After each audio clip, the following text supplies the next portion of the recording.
साथियों, आप सुन रहे हैं दिल को छू लेने वाली प्रेम कहानी। सुनिए पहला भाग। साथी एक। शहर के सबसे प्रतिष्ठित अस्पताल लाइफ केयर सुपर स्पेशलिटी के बाहर एक काली मर्सिडीज आकर रुकी। टायरों के तेज ब्रेक की आवाज ने माहौल में अचानक एक हलचल मचा दी। कार के दरवाजा खुलते ही आकाश उतरा। हमेशा आत्मविश्वास से भरा दिखने वाला यह व्यक्ति आज घबराया हुआ था। उसके चेहरे पर हवाइयां उड़ रही थीं, माथे पर पसीने की बूंदें थीं।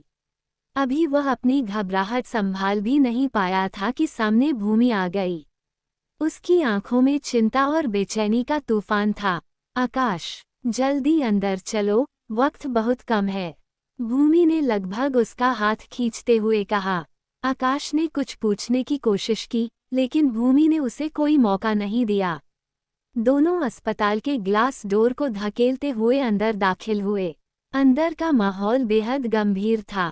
अस्पताल की सफेद रोशनी में हर कोना चमक रहा था, पर माहौल में घुटन थी। नर्सें तेजी से भाग दौड़ कर रही थीं, डॉक्टर्स के माथे पर चिंता की लकीरें थीं। डॉक्टर मिश्रा और उनकी टीम इमरजेंसी मीटिंग में है, रिसेप्शनिस्ट ने बताया। भूमि और आकाश दोनों ही तेज कदमों से मीटिंग रूम की तरफ बढ़े। अंदर एक लंबी मेज के चारों ओर सफेद कोट पहने डॉक्टर्स बैठे थे। माहौल गंभीर था। दीवार पर लगी स्क्रीन पर एक मेडिकल रिपोर्ट खुली थी, जिस पर डॉक्टर बार बार निगाहें डाल रहे थे। हमें तुरंत फैसला लेना होगा, वरना बहुत देर हो जाएगी, डॉक्टर मिश्रा की आवाज गूंज उठी। आकाश और भूमि के कदम ठिठक गए। दोनों एक दूसरे की ओर देखने लगे। अंदर घबराहट और सवालों का बवंडर उठ रहा था। आखिर ये फैसला किसके लिए और कितना बड़ा होगा? अब आगे। क्षितिज के लिए हर सुबह नई ऊर्जा और नए चैलेंज के साथ शुरू होती थी।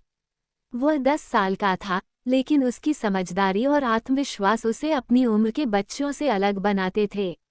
वह न केवल पढ़ाई में अच्छा था, बल्कि खेल-कूद और सांस्कृतिक गतिविधियों में भी आगे रहता था। उस दिन भी क्षितिज जल्दी उठा, फ्रेश हुआ और तैयार होकर नाश्ते के लिए डाइनिंग टेबल पर आ गया। उसके दादाजी घनश्याम दीवान पहले से वहां बैठे अखबार पढ़ रहे थे। गुड मॉर्निंग दादू, क्षितिज ने मुस्कुराकर कहा। गुड मॉर्निंग बेटे, तो आज स्कूल में क्या खास है?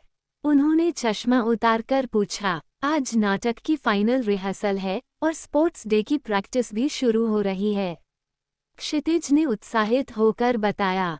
दीवान साहब ने गर्व से उसकी पीठ थपथपाई। बहुत बढ़िया। मैदान हो या मंच, बस दिल से मेहनत करो, जीत तुम्हारी होगी। तभी भूमि मुस्कराते हुए उसकी प्लेट में पराठा रखते हुए बोली, पहले ये नाश्ता कर लो, फिर जीत की बात करना। ओके मम्मा, मैं फिनिश करता हूँ। कुछ ही मिनटों में क्षितिज ने नाश्ता खत्म किया, बैग उठाया और बाहर निकलने ही वाला था कि उसके पिता आकाश दीवान ने आवाज लगाई। क्षितिज, अपना वाटर बॉटल और स्पोर्ट्स शूज ले जाना, आज से प्रैक्टिस शुरू होगी। यस डैडू, सब ले लिया। उसने हाथ हिलाया और बाहर पोर्च की ओर भागा। स्कूल में तैयारियां जोरों पर थीं। वार्षिक उत्सव बस कुछ ही दिन दूर था और पूरा स्कूल इसकी रौनक में सराबोर था। हर कोई अपने अपने नृत्य, नाटकों और संगीत प्रस्तुतियों की रिहर्सल में डूबा हुआ था। क्लास 6 के छात्रों का विशेष नाटक इस साल का मुख्य आकर्षण था, और सबसे खास बात ये थी कि इस नाटक में लीड रोल राजकुमार का किरदार क्षितिज को मिला था। क्षितिज के लिए यह बहुत गर्व की बात थी। वह नाटक में अपना सर्वश्रेष्ठ देने के लिए जी जान से जुटा हुआ था। हर दिन स्कूल में देर तक रुककर रिहर्सल करता, डायलॉग्स की प्रैक्टिस करता और अपने हाव भाव को और प्रभावी बनाने की कोशिश करता। उसके दोस्त और टीचर्स भी उसकी मेहनत देखकर प्रभावित थे। क्षितिज जोश से भरा हुआ स्कूल पहुंच गया। स्कूल में कदम रखते ही चारों ओर हलचल थी। स्कूल पहुंचते ही उसे सहपाठियों की हलचल और मंच पर हो रही तैयारियों का शोर सुनाई दिया। मंच की सजावट हो रही थी, बैकग्राउंड सेट्स लगाए जा रहे थे और म्यूजिक टीम अपनी धुनों को ठीक करने में लगी थी। वह अपनी टीम के पास पहुंचा और सभी दोस्तों के साथ उत्साह से रिहर्सल में जुट गया। टीचर भी उन्हें बारीकियां समझा रहे थे। डायलॉग बोलते समय चेहरे के एक्सप्रेशन पर ध्यान दो, आवाज जोरदार होनी चाहिए ताकि पीछे बैठे लोग भी सुन सकें। क्षितिज हर हिदायत को ध्यान से सुनता और अपनाने की कोशिश करता। अब बस वह पल आने ही वाला था जब मंच पर रोशनी चमकेगी, पर्दा उठेगा और क्षितिज राजकुमार बनकर सबके दिलों में अपनी छाप छोड़ देगा। क्षितिज न केवल पढ़ाई और नाटक में उत्कृष्ट था, बल्कि खेलों में भी उसका प्रदर्शन कमाल का था। वह स्कूल का सबसे तेज धावक था और बास्केटबॉल टीम का कप्तान भी। उसकी फुर्ती, स्टैमिना और खेलों के प्रति जुनून ने उसे स्कूल में बेहद लोकप्रिय बना दिया था। टीचर्स ही नहीं, बल्कि जूनियर्स भी उसे अपना रोल मॉडल मानते थे। क्लासमेट्स नाटक की स्क्रिप्ट हाथ में लिए रिहर्सल की बातें कर रहे थे, वहीं कुछ दोस्त स्पोर्ट्स ग्राउंड की तरफ जा रहे थे। क्षितिज, जल्दी आ, आज रिले रेस की टीम अनाउंस होगी, उसके दोस्त अनुज ने आवाज लगाई। लेकिन इससे पहले कि वह ग्राउंड की ओर बढ़ता, क्लास टीचर मिसेज शर्मा उसे देखकर मुस्कुराईं। क्षितिज, नाटक की रिहर्सल 10 बजे से शुरू होगी, तुम तैयार रहना। यस मैम, मैं पूरी तैयारी के साथ आऊँगा। इसके बाद क्षितिज भागते हुए स्पोर्ट्स ग्राउंड पहुंचा, जहां स्पोर्ट्स टीचर मिस्टर वर्मा खड़े थे।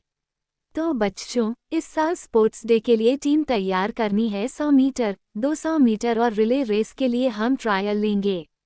क्षितिज को पूरा यकीन था कि उसका चयन हो जाएगा, लेकिन वह जानता था कि मेहनत किए बिना कुछ नहीं मिलता।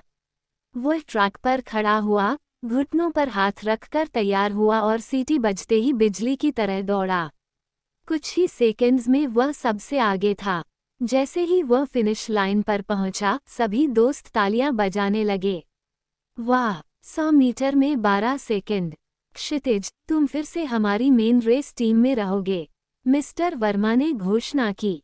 स्पोर्ट्स प्रैक्टिस के बाद क्षितिज सीधा ऑडिटोरियम पहुंचा, जहां नाटक की रिहर्सल चल रही थी, जहां वह राजकुमार का किरदार निभा रहा था और आज पहली बार वह पूरे कॉस्ट्यूम में डायलॉग डिलीवर करने वाला था। मेरे राज्य की जनता, मैं तुमसे वादा करता हूं कि न्याय की जीत होगी। उसके आत्मविश्वास भरे संवाद और एक्सप्रेशन देखकर सभी तालियां बजाने लगे। शानदार क्षितिज, तुम्हारी परफॉर्मेंस में एकदम असली राजकुमार वाली झलक है, नाटक के निर्देशक सर ने कहा। दिन भर की भागदौड़ के बाद जब स्कूल की छुट्टी हुई, तो क्षितिज को महसूस हुआ कि उसका दिन कितना व्यस्त लेकिन मज़ेदार था। बाहर निकलते उसके दोस्त बोले, भाई, तूने तो आज भी कमाल कर दिया। क्षितिज मुस्कुराया और कहा, अभी तो बस शुरुआत है, असली परफॉर्मेंस स्पोर्ट्स डे और एनुअल डे में होगी। मन में ढेर सारे सपने और आगे की तैयारी का जोश लिए वह कार की ओर बढ़ गया। उस शाम जब क्षितिज घर लौटा, तो उसकी चाल में एक अलग ही ऊर्जा थी। डिनर टेबल पर बैठते ही उसने जोर से कहा, मम्मा डैडू, इस बार आपको फंक्शन में जरूर आना होगा। उसकी आंखों में खुशी और उत्साह की चमक थी। वह चाहता था कि उसके माता पिता उसका ये खास प्रदर्शन देखें और उस पर गर्व करें। भूमि, जो खाने की प्लेटें लगा रही थीं, मुस्कुराकर उसके पास आईं। उन्होंने उसकी थाली में गरम गरम रोटी और सब्जी परोसते हुए कहा, बिल्कुल बेटा, हम तो सबसे आगे बैठेंगे। आकाश, जो अखबार पढ़ रहे थे, क्षितिज की बात सुनकर मुस्कुराए। उन्होंने अखबार मोड़ा और क्षितिज के सिर पर प्यार से हाथ फेरते हुए बोले, हमेशा की तरह मेरा बेटा इस बार भी सबसे अच्छा परफॉर्म करेगा। उनकी आंखों में गर्व झलक रहा था। क्षितिज ने मुस्कुराकर एक और मुंह में डाला, लेकिन उसका मन अभी भी अपने नाटक की दुनिया में ही था। उसे बस वह दिन जल्दी से जल्दी आ जाने का इंतजार था जब वो मंच पर राजकुमार बनकर सबके सामने अपनी प्रस्तुति देगा। वहां आकाश और भूमि अपने बेटे को देखते साथ में मुस्करा रहे थे। सूरत का माना हुआ व्यवसायी दीवान परिवार जहां बिजनेस की ऊंचाइयों में था, वहीं सामाजिक कार्यों में भी उनका कोई सानी नहीं था। घनश्याम दीवान, उसके बाद उनका बेटा आकाश दीवान और उसकी पत्नी भूमि, जिसका सारा ध्यान सामाजिक कार्यों की ओर था, उन सब की जान था क्षितिज। उसके बिना तो जैसे उनकी दुनिया ही सूनी थी। अगली सुबह क्षितिज जल्दी उठ गया। स्कूल यूनिफॉर्म पहनने के बाद वह दादाजी के कमरे में पहुंचा। घनश्याम दीवान अपने कमरे में अखबार पढ़ रहे थे। घनश्याम दीवान एक सख्त लेकिन बेहद परिवार प्रेमी इंसान थे। उनकी उम्र भले ही 70 के पार थी, लेकिन उनकी सोच आज भी प्रगतिशील और प्रेरणादायक थी। जैसे ही क्षितिज ने कमरे में प्रवेश किया, घनश्याम दीवान ने चश्मा उतारकर उसे देखा और मुस्कुराए। आओ बेटा, कैसे हो?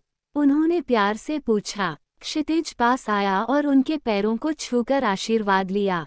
दादू, आज नाटक की फाइनल रिहर्सल है, बस 2 दिन बाद मंच पर परफॉर्म करना है। क्षितिज की आवाज में जोश था। घनश्याम दीवान ने उसके सिर पर हाथ फेरा और बोले, बहुत बढ़िया। याद रखना बेटा, जब कोई मंच पर जाता है तो वह सिर्फ एक किरदार नहीं निभाता, बल्कि एक पूरी कहानी को जीवंत कर देता है। याद रखना, मंच पर आत्मविश्वास के साथ खड़े रहना और डायलॉग्स को दिल से बोलना, तभी लोग उसे महसूस कर पाएंगे। क्षितिज ने जोश में सिर हिलाया। मैं पूरी मेहनत करूंगा दादू। तभी घनश्याम दीवान ने मुस्कुराते हुए अलमारी खोली और उसमें से एक छोटी सी लकड़ी की नक्काशीदार तलवार निकाली। ये तलवार उनके पास बचपन से थी, जो कभी उनके दादा ने उन्हें उपहार में दी थी। उन्होंने वह तलवार क्षितिज के हाथ में थमाई और बोले, ये तुम्हारे लिए शुभ है, इसे रखो, और जब भी मंच पर जाओ, इसे याद रखना, ये सिर्फ एक तलवार नहीं, बल्कि तुम्हारे आत्मविश्वास का प्रतीक है। क्षितिज ने वह तलवार आदर से पकड़ी और अपनी मुट्ठी में कस लिया। थैंक यू दादू, अब तो मेरा आत्मविश्वास दोगुना हो गया। घनश्याम दीवान ने गर्व से उसकी पीठ थपथपाए और कहा, याद रखना दीवान परिवार का नाम जुड़ा है तुम्हारे साथ, जाओ और अपना सर्वश्रेष्ठ दो। हम सब तुम्हें देखने आएंगे। कहानी आगे जारी रहेगी। कहानी पसंद आने पर लाइक करें, सब्सक्राइब करें और अपने मित्रों से साझा करना बिल्कुल न भूलें।